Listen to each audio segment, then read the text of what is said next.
मैं कमजोर और पतला पीटी टीचर था क्योंकि मैं हर दिन अपनी ब्लैक ब्यूटी महिला कॉलीग को घूरना पसंद करता था। लेकिन उस दिन जब मैं ऑफिस में बैठकर गेम खेलते हुए टाइम पास कर रहा था, तभी मैंने देखा कि माउस अचानक स्क्रीन के बाहर चला गया। अरे क्या कल रात ज्यादा देर तक जागने की वजह से हेलुसिनेशन हो रहा है? मैंने इंस्टिंक्टिवली माउस को मूव किया और अगले ही पल पानी का ग्लास जमीन पर गिर गया। मैं अंदर से हिल गया। ये माउस असली दुनिया की चीजों को भी कंट्रोल कर सकता था। ये तो लिटरली दूर से चीजें कंट्रोल करने जैसा था। तभी मेरी नजर थोड़ी दूर बैठी खूबसूरत फीमेल डिपार्टमेंट हेड पर पड़ी। मैंने चुके से माउस को उसकी टेबल के नीचे ले जाकर उसके पैरों पर एम किया और हल्का सा क्लिक कर दिया। अचानक हुई गुदगुदी से वो घबरा गई और तुरंत अपनी हाई हील्स उतार कर पैर खुजलाने लगी। ये देखकर मैं अंदर से खुशी से पागल हो गया। मैंने लगातार कई बार क्लिक किया। इस बार उसका पूरा शरीर हल्का हल्का हिलने लगा और उसके चेहरे पर भी लालिमा आ गई। उसे देखकर मेरा नोज ब्लीड निकलने वाला था। ये चीज तो कमाल की ट्रेजर थी। मैं मजे लेता रहा जब तक वो शर्माते हुए वॉशरूम की तरफ भाग नहीं गई। तब जाकर मैंने माउस के दूसरे फंक्शंस ट्राई करने शुरू किए। मैंने माउस को अभी बैंक से निकाले गए 10,000 यूएन पर रखा और राइट क्लिक किया। अचानक कंप्यूटर जैसे ऑप्शंस हवा में दिखने लगे। मैंने इंस्टिंक्टिवली कॉपी पेस्ट दबाया और अगले ही सेकंड हवा में वैसी ही एक और नोट प्रकट हो गई। मुझे अपनी आंखों पर विश्वास नहीं हुआ। सच में डुप्लीकेट बन गई थी। मैं एक्साइटमेंट से पागल हो गया क्योंकि मुझे लगा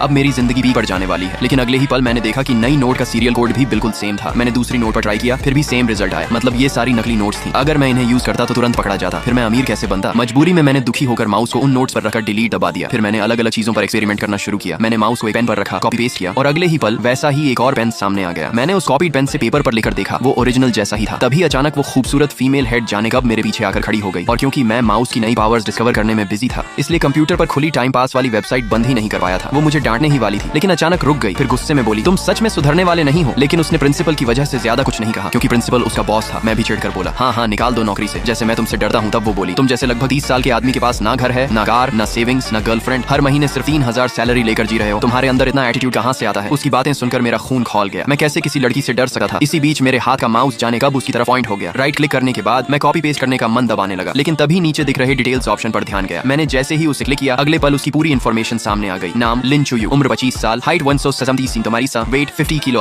appearance score 95 points, brand new unopened. मैं शॉक में जम गया। ये माउस लोगों की इन्फॉर्मेशन भी दिखा सकता था। मैं एक्साइटमेंट में ऑलमोस्ट पागल हो गया। ये तो पैसा कमाने का एक और डेंजरस तरीका था। वो अब भी मुझे डांट रही थी, लेकिन मैं उसकी बात सुन ही नहीं रहा था। मैं बोला, अभी तो मैं बहुत जल्द अमीर बनने वाला हूँ, फिर लग्जरी कार चलाऊंगा, बंगलों में रहूंगा, शायद तुम्हें अपनी सेक्रेटरी भी बना लो। वो हंसते हुए बोली, तुमसे तो कुछ नहीं होने वाला। अगर सच में ऐसा दिन आया तो मैं तुम्हारे सामने घुटनों पर बैठ जाऊंगी। मैंने तुरंत फोन निकालकर रिकॉर्डिंग चालू की और बोला, दोबारा बोलो। उसने भी गुस्से में कहा, अगर वांग काय सच में स्कूल छोड़ने के बाद लग्जरी कार और बंगलो वाला अमीर आदमी बन गया तो मैं उसके सामने घुटनों पर बैठ जाऊंगी। मैंने खुशी से कहा, बस यही चाहिए था, सब लोग विटनेस रहना। फिर मैंने फोन बंद किया और उसे जवाब देने का मौका दी। बिना ऑफिस से बाहर निकल गया। उसकी शॉक्ड नजरों के बीच मैं बड़े एटीट्यूड के साथ स्कूल से निकलकर सीधे सबसे पास वाले एंटीक मार्केट की तरफ चल पड़ा क्योंकि मुझे पैसा कमाने का तरीका मिल चुका था।